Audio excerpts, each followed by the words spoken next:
देशभरात आज हनुमान जयंतीचा उत्साह शिगेला पोहोचलाय। हनुमान भक्त सकाळपासून आपल्या लाडक्या बजरंगबलीचं दर्शन घेण्यासाठी बुलढाण्याच्या नांदुरातल्या जगप्रसिद्ध 105 फूट उंच हनुमान मूर्तीसमोर गर्दी करतात। लिम्का बुक ऑफ रेकॉर्डमध्ये नोंद असलेल्या या हनुमान मूर्तीवर आज शेकडो क्विंटल फुलांचा हार रिमोटच्या साहाय्याने चढवला गेला। भाविकांच्या हातून या भव्य मूर्तीवर जलाभिषेक केला जाणार आणि या सगळ्याचा आढावा घेतलाय आमचे प्रतिनिधी प्रफुल्ल खंडारिया।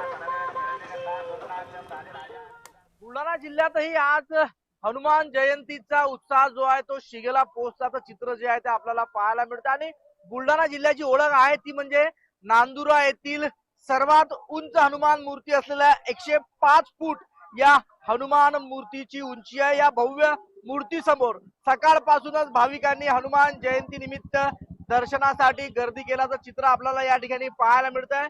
2002 साली या मूर्तीची स्थापना मुंबई नागपूर या दोन महानगरांना जोडणाऱ्या राष्ट्रीय महामार्ग क्रमांक 56 वर करण्यात आली होती आणि त्यानंतरच खऱ्या अर्थानं बुलढाणा जिल्ह्याच्या याच्यामध्ये लौकिकामध्ये या मूर्तीने आणखी एक मोठी भर घालून दिली होती। त्यानंतर अविरतपणे 25 वर्षापासून या ठिकाणी पारंपरिक पद्धतीनं हनुमान जयंती सोहळा जो आहे तो साजरा केला जातोय। आजही सकाळपासून भाविक दूरवरून या ठिकाणी गर्दी करत असलेलं चित्र जे आहे ते आपल्याला पाहायला मिळतंय। हा सोहळा जो आहे तो अनुभवण्यासाठी हनुमानजींना या ठिकाणी वंदन करण्यासाठी दर्शन घेण्यासाठी भाविक जे आहे ते गर्दी करत चित्र जे आहे ते आपल्याला पाहायला मिळत आहे। प्रफुल्ल खंडारिया, महाराष्ट्र न्यूज, बुलढाणा।